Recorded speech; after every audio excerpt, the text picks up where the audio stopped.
One of the great early Bibles that was brought to America is the one I hold in my hands.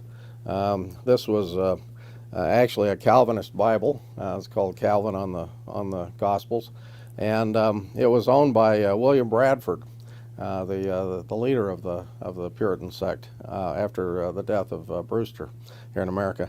The Bible itself was printed in Holland, Leyden, Holland, which is where the Pilgrims, the separatists, had gone when they had to leave England. They lived there with their families for a number of years, and this was published in 1601. William Bradford has signed it on the title page and started his signature on the board of the book. This is back, you may wonder why sometimes covers are called boards. Back in this day and age, they were wood, so they were boards. And this one's wood. When it came to doing a little restoration, I wanted to make sure that we hadn't done anything to the book to add to it.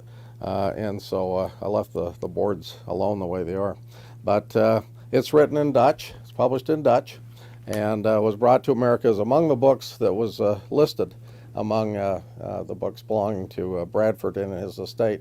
There wasn't room aboard the Mayflower when the separatists had to leave the Speedwell for all of the Pilgrims or separatists to get aboard.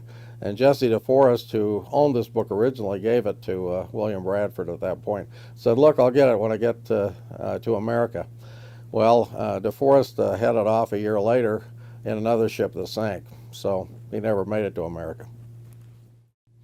Another copy of the good book, the Bible that I have, is a famous Bible that was published in Germantown, Pennsylvania.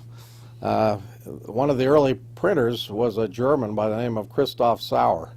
And, the king would not allow the Bible to be published in America prior to our separating and winning the War of Independence. And that was a real frustration. So the citizens of America, if they only read English, had to order Oxford Bibles. The Germans were a little more fortunate in that they had a printer in Germantown who published the first Bible in a European language in the 18th century. His third attempt at a Bible was this one, dated in 1776. And it's been known as the Gunwad Bible because when Washington took the church at Germantown from the British, the leaves of this Bible were drying in the loft of the church.